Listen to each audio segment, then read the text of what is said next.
Subscribe now and press the bell icon. Never miss an update. नमस्कार friends, राष्ट्रीय blind YouTube channel में आप सभी का स्वागत है। अगर आप चैनल पर नए हैं तो आप सभी से रिक्वेस्ट है कि आप हमारे चैनल को सब्सक्राइब करें, बेल आइकन को ऑल पर सेट करना बिल्कुल भी ना भूलें ताकि हमारे आने वाली वीडियो की नोटिफिकेशन सबसे पहले आपको मिल सके।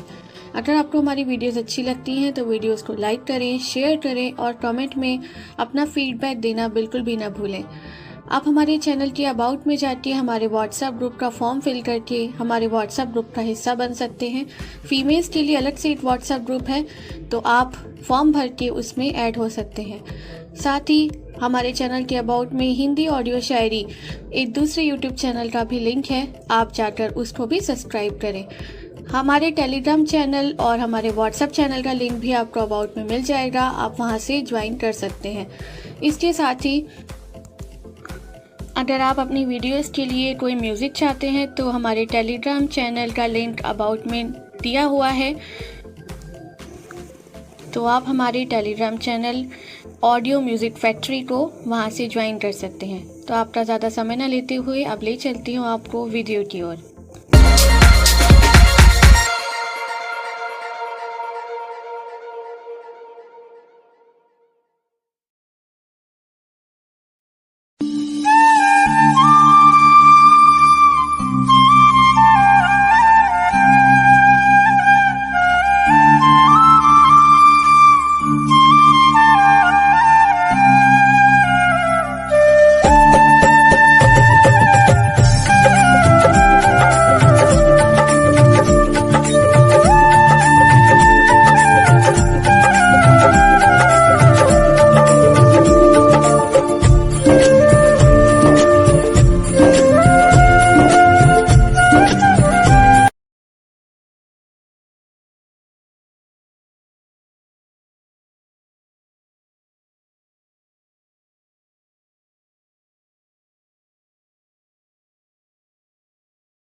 रावण के मारीच के पास से लंका लौट आने के पश्चात कुछ समय बाद सूर्पनखा उसके पास जा पहुंची।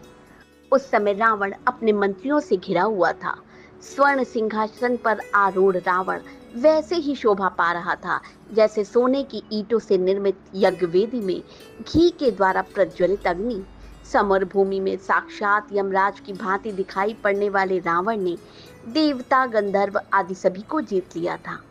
राजोचित लक्षणों से संपन्न रावण ने वैदूर्य मणि, नीलम तथा तपाए हुए सोने से निर्मित आभूषणों से अलंकृत हो रहा था। उसके अंगों पर विष्णु के चक्र, देवताओं के विविध आयुधों के अनेक प्रहार हुए थे, किंतु इन प्रहारों के बाद भी उसका कोई अंग खंडित नहीं हुआ था। वह रावण पर्वत शिखाओं को तोड़कर फेंक देने वाला, देवताओं को रौंद डालने वाला, धर्म को जड़ से काट देने वाला, दूसरों की भार्याओं के सतीत्व का नाश करने वाला, यज्ञों में बिन डालने वाला तथा दिव्यास्त्रों का प्रयोग करने वाला था। उसने समुद्रों तथा पर्वतों पर विजय प्राप्त की थी, नागराज वासुकी को परास्त किया था, तक्षक की प्रिय पत्नी का हरण किया था, कुबेर पर विजय प्राप्त कर उनसे पुष्पक विमान छीना था। इंद्राणी समस्त देवता भयभीत रहा करते थे। वायु देवता उस पर पंखा डुलाते थे, वरुण उसके यहाँ पानी भरते थे और वह मृत्यु को भी परास्त करने की क्षमता रखता था। उसने 10,000 वर्षों तक घोर तपस्या करके तथा ब्रह्मा जी को अपने मस्तकों की बलि देकर देवता, दानव, गंधर्व, पिशाच, पक्षी और सर्पों से संग्राम में अभय प्राप्त कर लिया था। मनुष्य के सिवा अन्य किसी से भी उसे मृत्यु का भय नहीं रह गया था। सूर्पनखा राम के द्वारा तिरस्कार होकर अत्यंत दुखी हो रही थी। उसने रावण के पास आकर क्रोध से फुफकारते हुए कहा, धिक्कार है तुम्हारे पराक्रम पर और इन मंत्रियों पर। तुम अपनी विलासिता में डूबे हुए हो, तुम सप्तसुरा और सुंदरियों में व्यस्त रहते हो। हे नीतिवान रावण, क्या अब मुझे यह भी बताना पड़ेगा कि समय पर उचित कार्य न करने वाले और अपने देश की रक्षा के प्रति असावधान रहने वाले राजा के राज्य नष्ट हो जाने में क्षण मात्र भी देर नहीं लगती।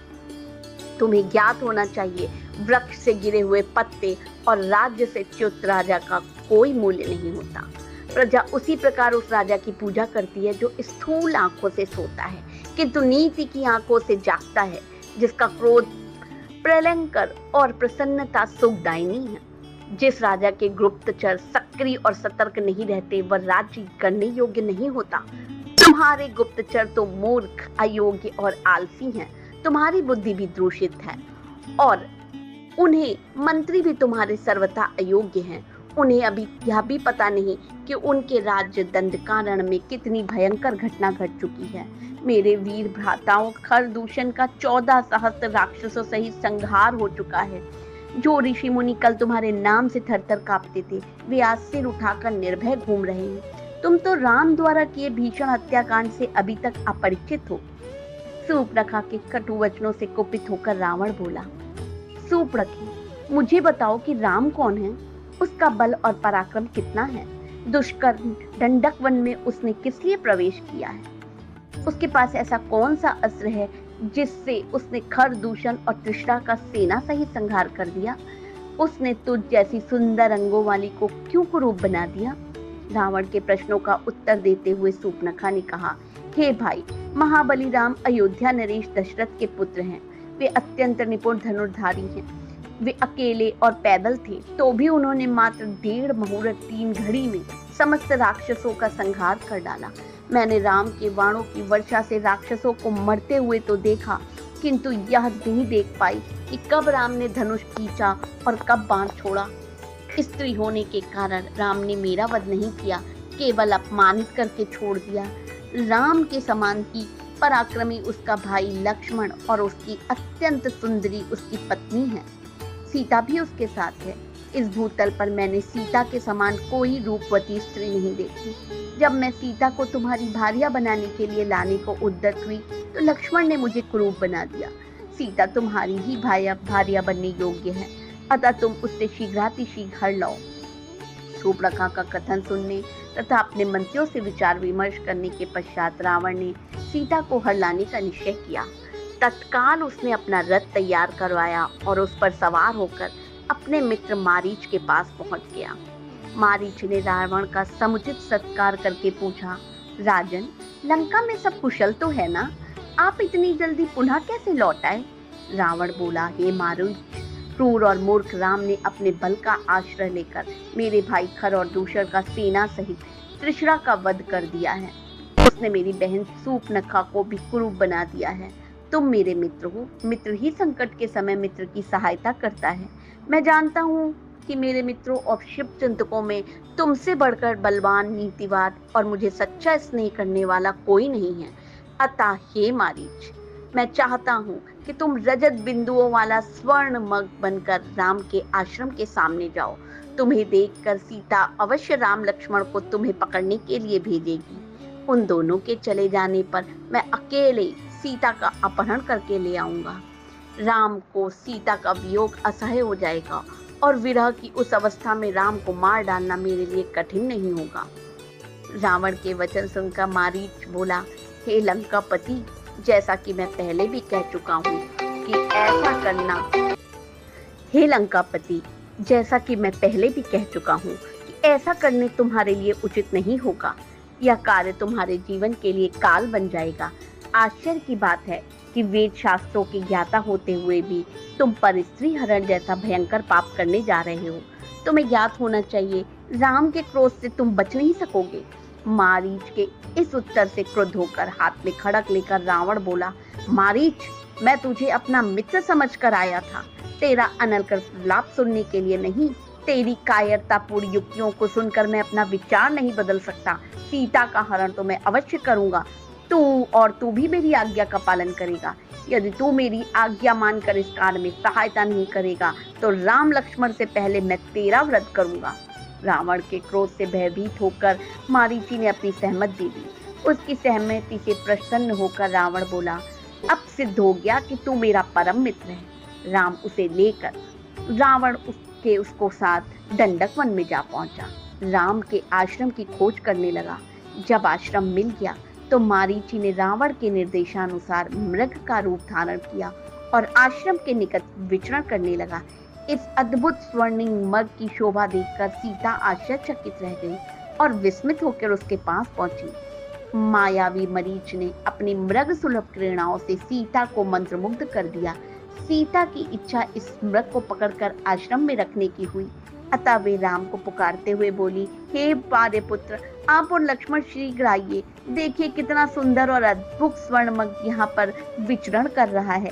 उस माया मृग को देखकर लक्ष्मण को संदेह हुआ। उन्होंने राम से कहा, तात, मुझे ऐसा प्रतीत होता है कि हमें छलने के लिए इस मृग के रूप में स्वेच्छाधारी रूप मारीच ही आया है।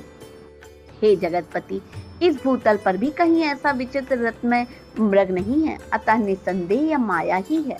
रावण को बीच में रोकते हुए सीता बोली, हे नाथ, यह मृग अत्यंत सुंदर है, इसने मेरे मन को मोह लिया है। आप अवश्य से पकड़ कर लाइए। जब हम वनवास समाप्त करके अयोध्या लौटेंगे तो ये हमारे प्रसाद की शोभा बढ़ाएगा। यदि यह जीवित न पकड़ा जा सका तो इसे मारकर मृगशाला ही ले आइए। मैं उस पर आपके साथ बैठना चाहती हूँ। सीता के आग्रह को देखकर राम लक्ष्मण से बोले, हे लक्ष्मण, निसंदेह इस मृग का रूप अत्यंत मनोहर और आकर्षक है। यदि यह पकड़ा भी नहीं गया तो मारा तो अवश्य ही जाएगा। इसमें भी संदेह नहीं कि इसकी मृगशाला मनोहारी होगी। सीता का आग्रह पूर्ण करने के लिए इसे अवश्य पकड़ना चाहिए। तुम्हारी शंका के अनुरूप यदि यह राक्षसी माया है तो भी इस राक्षस को मारना उचित होगा। तुम सीता की रक्षा करो, मैं इसे जीवित पकड़ने या मारने के लिए जाता हूँ। इतना कहकर राम अपने शास्त्रों को धारण करके मायावी मृग के पीछे चल पड़े।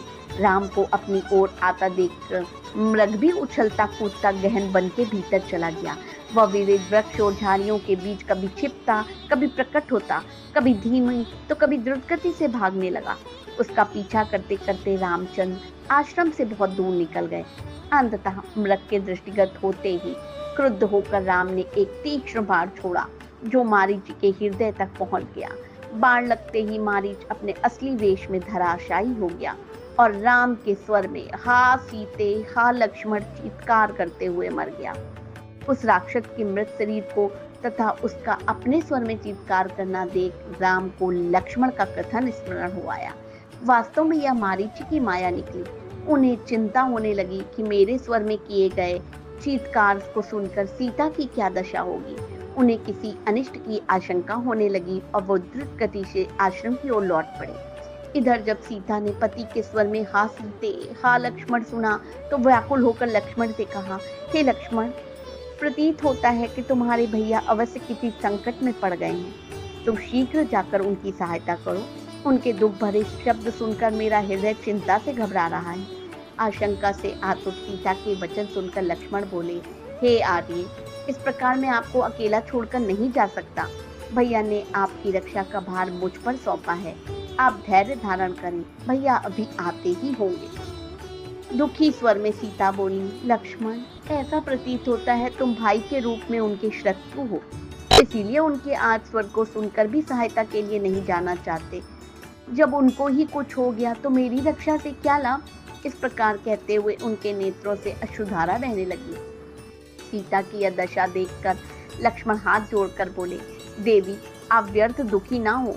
संसार में ऐसा कोई भी देवता, दानव, मनुष्य, गंधर्व नहीं जो भैया के पराक्रम का सामना कर सके। मायावी राक्षस नाना प्रकार के रूप धारण करते हैं और विविध प्रकार की बोली बोलते हैं। अंततः आपको चिंता करने की आवश्यकता नहीं है।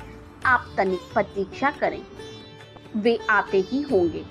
लक्ष्मण के तर्क युक्त वचनों ने सीता का क्रोध को बढ़ा दिया। वे बोली, लक्ष्मण, मैं तुम्हारे मनोभावों को भली भांति समझ रही हूँ।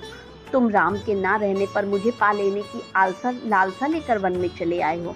मैं तुम्हारी दुष्ट इच्छा को कभी पूरा नहीं होने दूंगी। राम के वियोग में मैं अपने प्राण त्याग दूंगी। सीता के ये वचन सुनकर लक्ष्मण का हृदय विदीर्ण हो उठा। बोले, देवी, मैं आपकी बात का उत्तर नहीं दे सकता। स्त्रियों के द्वारा ऐसी अनुचित और प्रतिकूल बातें मुंह से निकलना कोई आश्चर्य की बात नहीं, क्योंकि संसार में नारियों का स्वभाव प्रायः ऐसा ही देखा जाता है। आज आपकी बुद्धि भ्रष्ट हो गई, जो अपने अग्रज की आज्ञा पालन करने वाले अनुज पर ऐसा दुष्टतापूर्ण लांछन लगा रही हैं। मुझे संशय हो रहा है कि आज आप पर अवश्य कोई संकट आने वाला है। वन के समस्त देवता आपकी रक्षा करें। वन के देवता इसके साक्षी हैं कि आपके द्वारा बलात् भेजा जा रहा हूँ। लक्ष्मण के वचन सुनकर सीता के नेत्रों से अश्रुधारा बहने लगी और लक्ष्मण उस ओर चलने लगे जिस पर राम गए थे। आप सभी को राष्ट्रीय यूट्यूब ब्लाइंड चैनल की तरफ से रामायण का यह 30वां एपिसोड प्रसारित किया जा रहा है। आपके स्नेह और प्यार के कारण धीरे धीरे हम इसको आगे बढ़ाते जा रहे हैं। आशा है कि आप सबको पुनः इसका आप लोगों का प्यार हम लोगों को प्राप्त होता रहेगा। राष्ट्रीय ब्लाइंड यूट्यूब चैनल की तरफ से आप सभी को धन्यवाद। यदि आपको ये पसंद आता है तो इसे लाइक, सब्सक्राइब और शेयर करना ना भूलें। धन्यवाद।